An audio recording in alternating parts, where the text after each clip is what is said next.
This is tutorial number 57, and it covers how to create a spline boomerang within SOLIDWORks. To start off, let's click File, click New, click Part, click OK.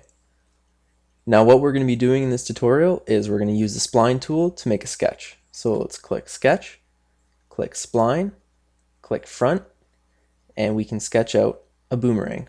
So let's click a point down here, one up here, one down here, and then one on either side of the origin. So we'll make one here, and then we'll go back to where we started. Click OK, and from this we're able to extrude out the boomerang. So let's click Extrude, and we'll make it come out 10 millimeters. Click OK, and now we've made our boomerang. Now we're able to change the shape of the boomerang by opening up the sketch. Let's right click on it and click Edit Sketch, and we'll use the Smart Dimensioning tool. Let's click the origin, and let's click the top point, and let's make it 60 millimeters. Click OK, and now we've changed the boomerang. Now with the Spline tool, all that we're doing when you go into the sketch is that with all the different points that we've created, the spline follows it and creates curves.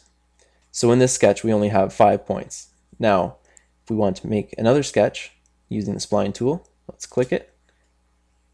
We can make more and more points, and it keeps following it and creating curves from it. Click OK, and now both are extruded out.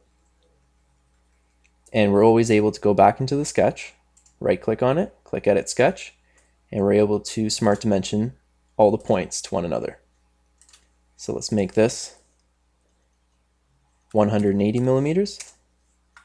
Click OK, click Accept, and then it's changed it again.